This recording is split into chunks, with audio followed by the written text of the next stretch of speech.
An idol is something that is worshipped for profit in most cases. So the idols are, we've always done it this way, so we'll keep on doing it. We've had legislations for this, so we'll keep on legislating some more. We have managed to wander through a number of economic crises by old-fashioned policies, so we will continue to wander through, but we won't solve anything. So the idols of the marketplace become the symbols of the practical policies that we are all trying to live by. And for the most part, these policies result in a series of disillusionments. Every day it becomes more obvious to us that these policies are not sufficient. They're not getting us where we want to go. They're not providing us with any securities. And they are not answering any of the questions that come up to us in the course of human anxieties. A recent issue of the Christian Science Monitor has a very interesting and informative article on the Himalayan kingdom of Bhutan. Now, we might not expect everyone to know where Bhutan is, but it is squeezed in the foothills of the Himalaya mountains between India and China. It is a country of about 18,000 square miles with a population of somewhere between 2 and 3 million. It is a Buddhist country and the last stronghold of Buddhist theocracy, I guess, in the world today. Even here, the theocratic aspect has been minimized, and the present king, a young man with very modern attitudes, is desperately trying to bring his country into some form of stability. The point of view is very basic. Bhutan is now, according to the official statements, about to join the 20th century. And they're very uncertain as to whether they're going to survive this joint. Because the moment they come into the 20th century, the Chinese have their eye on them on one side, the Hindus have their eye on them on the opposite side, and all nations with importing and exporting interests have both eyes on them. These people lived quietly in a sheltered little kingdom. They had no money to speak of, but they had no poverty, practically, because everyone was equally indigent but comfortable. They were ruled over by a rather benevolent young man who apparently was very much interested in trying to keep the country on its feet. Up to that time, it had been completely ruled by the Buddhist monks, because it was a Buddhist country. These Buddhist monks still have a very great deal to say about the management of the country, but it is now a sort of a mutual agreement between the religious and secular governments. Bringing this country into the modern world is almost like bringing a newborn babe into modern society.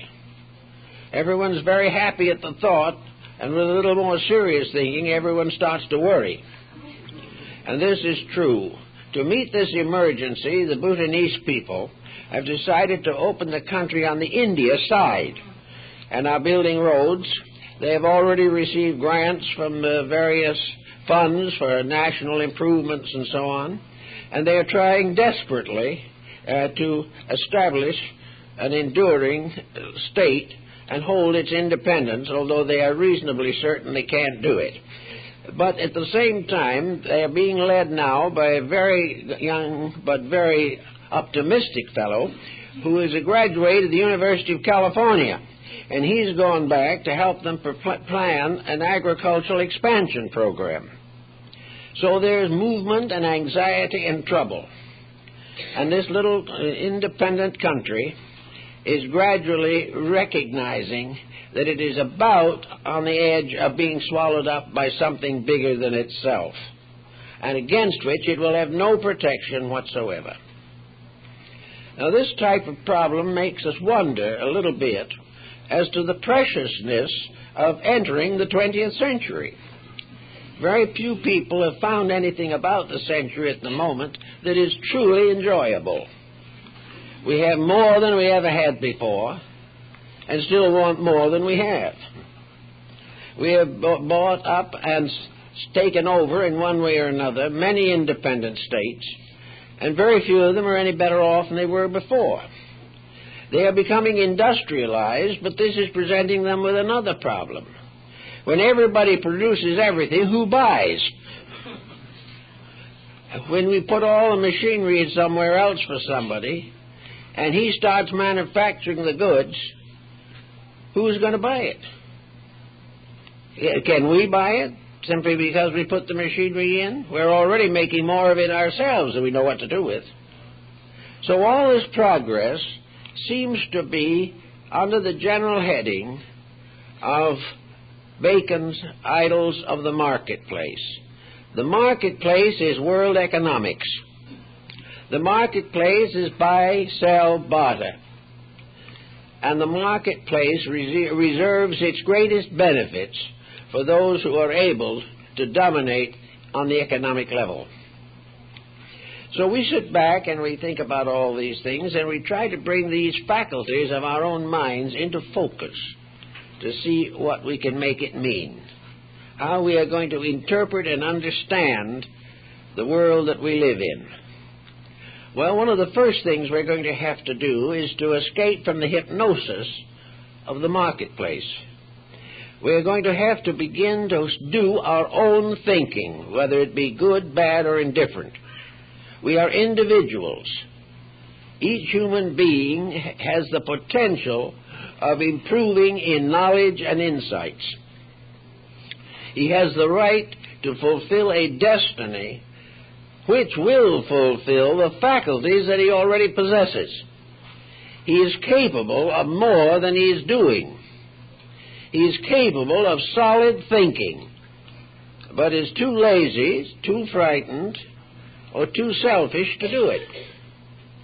He is capable of solving at least his own problems, but instead of that, everything is turned over to governments which seldom, if ever, succeed in solving anything. Therefore, more and more survival for the individual depends upon dependence upon his own inner resources. He is going to have to know in his own mind what his job is, why he is here, and what he's going to do about it. Now, it's not a case of getting all this out of textbooks. This is one of our difficulties. This, again, is part of the story of the marketplace. Our textbooks are all geared to agree with existing policies which themselves have failed. We are being told again and again the importance of doing things as we always have done them. But gradually we wear the policy so thin that it falls apart in our hands.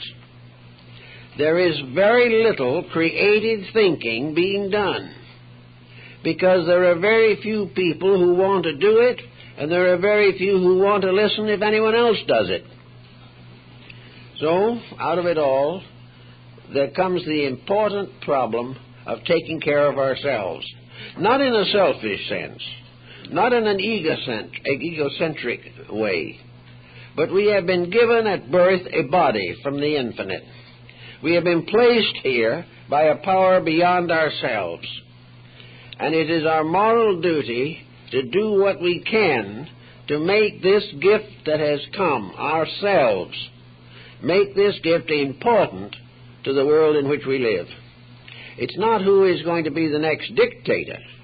It's not the political advancement of the individual that we are primarily considering.